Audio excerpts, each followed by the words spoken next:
All right, so Anixa Biosciences is a publicly traded company on the NASDAQ in the United States. You can tell by my accent, we're an American company. We're based in the Bay Area and in Northern California. As a public company, of course, disclaimer, everything is fairly accurate as of today. In the future, things may change. So we, clinical stage company, we've got 2 programs in clinical trials and phase 1 clinical trials. We're so far getting very good clinical data. It's phase 1, so it's still early, but the data is looking good. One of the key things about our business and our business model is that we work with key partners, academic institutions, and we're addressing large markets. Very important to be in a public company, especially in the current environment with microcap biotechs, especially in the United States. Valuations are challenging. We have a very clean balance sheet. We've got a very low burn. We've got a very capital efficient business model. We've got a very clean cap table. A lot of strong insider buying. We all believe in what we're doing. So let me talk a little bit about the model really quickly, just to understand the business. As of October 31, that's our fiscal year end, we had about 20 million in cash. And most people in this industry think, oh my God, you only have 20 million in cash. You're probably closing the doors in a few days, or you must be in the middle of a financing. As you can see, we've historically, over the last 7 or so years, burned between $5 and $7 million a year. So 20 million for us is about 2.5 years worth of cash, and in this business, that's actually a lot of cash. So we're in a very comfortable position, and by having such a low burn, that's how we've kept our cap table clean. We've got no debt, we've got no warrants, no preferred stock, because we haven't had to do a lot of financings in this very difficult market over the last few years. The last time we did a meaningful financing was in the spring of 2021, back when the market was still loving biotech. And so we haven't had to do one of these toxic deals that so many other companies have had to do. So it's put us in a really good position. Now, how we can keep our burn so low is because, one, we just are very disciplined about how we spend money. We're very lean in our operations, and we work with academic collaborators. We work with the inventors of the technologies that we've in-licensed from academic institutions. So, for example, we have a cancer vaccine that we're developing, actually a host of vaccines that we're developing. Those have all been licensed from the Cleveland Clinic, one of the top hospital systems in the world. And they're doing the work for us, a lot of the research work. They're managing the clinical trials. We just kind of oversee it all and manage it and fund parts of it, and I'll talk about that more in a second. We have an immunotherapy using CAR-T program in solid tumor for ovarian cancer. That's being developed at the Moffitt Cancer Center, which is a major cancer center in Florida. And again, by having these partnerships, it keeps our burn low and allows us to have a long runway. Of course, like most biotechs, our plan is to out-license these programs once we get sufficient clinical data to bring in large pharmaceutical partners who can take it through the larger and longer later stage clinical trials, as well as commercialization. Really quickly, we've got these 2 programs in phase 1 clinical trials. One's a CAR-T therapeutic against ovarian cancer, and one's a vaccine against breast cancer. And I'll talk about each one of these as quickly as I can, because we've only got 15 minutes left. So CAR-T, I'm just going to assume everybody knows what CAR-T is and how it works. If you don't, come see me afterwards. I'm happy to talk about how it works. But essentially, you take patients' T cells, you engineer them so that they will bind to a receptor on the cancer cells. Simple.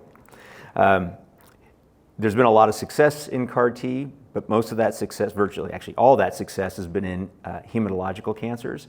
There's been no significant success in solid tumors. There have been some indications of success recently in certain solid tumors.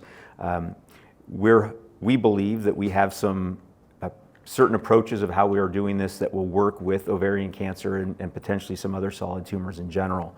The key 3 differences for us is we've got a unique target, which is one of the biggest challenges in solid tumors, finding those targets that aren't on healthy organ systems. We also believe that our engineered T cells are also having an anti-angiogenic effect, which I'll talk about in a minute. And intraperitoneal delivery is key with ovarian cancer, and I'll talk about that in a second as well. So really briefly, I'm not going to go through this too quickly, or too in depth, but just like a hematological cancer CAR T that typically goes after CD19, we've also found a unique target that's only on ovary cells in women, and that's the follicle-stimulating hormone receptor. That hormone receptor is only on the ovaries in women, and I'll talk about another place they show up in a second. So in our case, what we do is we engineer the T cells with the natural cognate ligand, the follicle-stimulating hormone, and just take advantage of that hormone receptor binding affinity. The second interesting thing is, and I'll just skip to this slide, is that for reasons that aren't completely understood, when a tumor starts to develop, you have a neoplasia, it starts developing its own vasculature through the process of angiogenesis. The part that's unknown why is the endothelial cells in those blood vessels within the tumor are expressing FSHR. As soon as you get outside the tumor, the blood vessels are no longer expressing FSHR, but they are within the tumor. So we believe our approach is having a dual mechanism of action. It's having the direct killing effect of the ovary cells, plus it's having an anti-angiogenic effect. And finally, the intraperitoneal delivery. Why that's really important, there's two reasons why. One, by delivering into the peritoneal cavity, we put a port in women's abdomens and we infuse their abdominal cavity with the T cells. That provides a more localized delivery, so we're getting better trafficking of the T cells to the tumor lesions. The other really important aspect of it is we believe it's a much safer approach because by not delivering systemically, we believe we can avoid or minimize the risk for cytokine release syndrome. Because the peritoneal cavity is fairly conserved, we can put a lot of T cells in there and not too much gets out into the system. And so it minimizes those harsher side effects. So we believe we can deliver higher doses and keep it safer. The other key thing to understand with ovarian cancer is that even when it's metastatic, those metastatic lesions generally stay within the peritoneal sac. So most all of the metastatic lesions stay within the peritoneum. So our delivery is very, very accurate. This actually needs to be slightly updated. We just yesterday, if you're following us, you see we put out a press release yesterday that we just finished treating the third dose cohort. We're now starting the fourth dose cohort shortly. We have to wait a certain safety period to make sure nothing has gone wrong with the patients in the third cohort, but so far everything looks good. So in the next month or so, we should start the next dose level up. The exciting thing is this fourth dose cohort, which we're about to start. At that dose level is where we saw meaningful efficacy in our mouse models. So if that carries forward, we should hope to see some really exciting results in the next couple dose groups. What we've seen so far, we've treated 9 patients so far. Again, this is out of date by a day. We've treated 9 patients at these 3 different dose levels. First of all, excellent safety profile. We've seen no issues at all from a safety perspective, no cytokine release syndrome, no other issues at all. I think virtually every patient has left the hospital earlier than we had planned. They've all been doing really well. We've had varying results from an efficacy standpoint. And again, the numbers are really small, the doses are really low, so we can't draw many conclusions yet. But one of the most exciting issues was we have one patient who actually was like all of these patients that we're enrolling, given maybe 3 to 6 months of life expectancy. She's now nearly 2 years out since treatment. All of these patients still have progressive disease, so we're not curing them yet at these lower doses, but what we're seeing in these patients is we're seeing cell infiltration, we're seeing our T cells getting into those tumor lesions, and we're seeing tumor necrosis, we're seeing cell death. So we are having some efficacious effect. As we dose higher, we're hoping to see a greater effect. So it's still low doses, still low numbers of patients, but we're very encouraged by what we're seeing so far. So let me jump over to our breast cancer vaccine, completely different technology. This is was invented at Cleveland Clinic. With this vaccine technology, basically what was discovered is that there are a number of proteins that your body expresses for certain functions and certain times in life, and then they go away. The interesting discovery is that some of these proteins show up again in cancer cells. So in the case of breast cancer, there's a lactation protein called alpha-lactalbumin. It is expressed only during lactation for the purpose of developing mother's milk.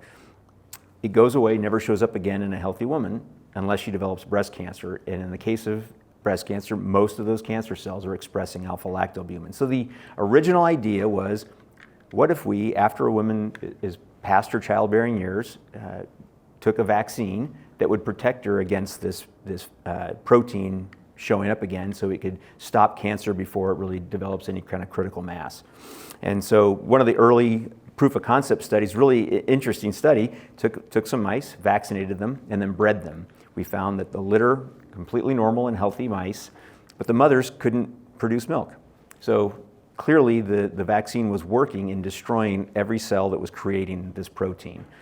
Also did additional studies looking at efficacy models in a line of mouse that's designed to spontaneously develop breast cancer.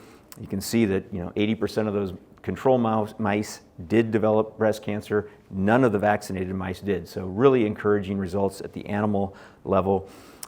This and other data was put into a grant for the US government. We got a grant, technically Cleveland Clinic got the grant, and that grant funded all of the preclinical studies as well as the entire phase 1 study. So from a financial perspective, the exciting thing about this program is it's essentially costs us almost nothing to develop to date.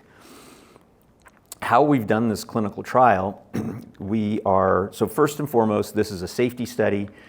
We're not following patients out, and it's on a longitudinal study. We're not getting long-term to see what happens in the future. This is focused on safety and looking at immune response. And so we've looked at 3 different patient groups. The phase 1A is looking at women who had triple-negative breast cancer, currently cancer-free. We're looking at the phase 1B, which are healthy women who have never had cancer but have certain gene mutations that would indicate a higher likelihood of developing breast cancer in the future. They've elected to have a prophylactic mastectomy. We're vaccinating them before they're having surgery.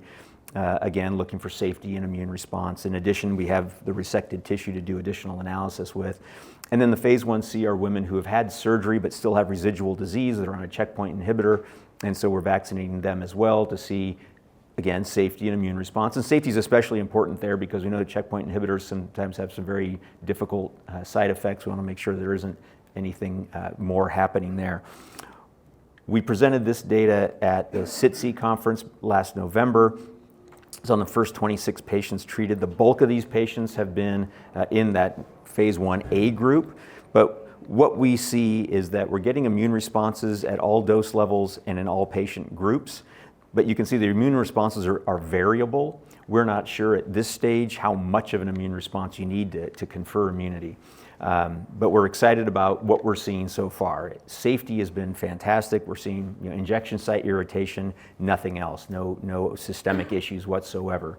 So from the perspective of wanting this to be a primary prevention, we feel comfortable about the safety profile, because for a primary prevention, that's very significant. Now, speaking of primary prevention, we know that for a small biotech company, the pathway to approval for a primary prevention is very long and expensive. So we're initially taking the approach of a therapeutic vaccine because we can get data much faster and more efficiently. So we're planning around the end of this year or later this year to start a phase 2 trial in the neoadjuvant setting. So we're going to vaccinate women upon diagnosis, and what we're looking for is reduction in tumor burden prior to surgery. Obviously there's a benefit if the tumor burden is lower pre-surgery. But the key is if we can see that, we'll see some real efficacy in patients. That'll provide us the data that we believe will be sufficient to get into some kind of an alliance with pharma. We need a pharma partner if we want to take this really further down the road. There are multiple markets we're looking at. Again, we're starting in the therapeutic neoadjuvant therapeutic setting. There's also adjuvant therapeutic and prevention of recurrence, which is a significant issue with breast cancer, especially triple-negative breast cancer. And then, of course, ultimately, we want this to be a prophylactic vaccine. As I said, I didn't say, but I will say, it's obviously a large market. Every one of those is a large market.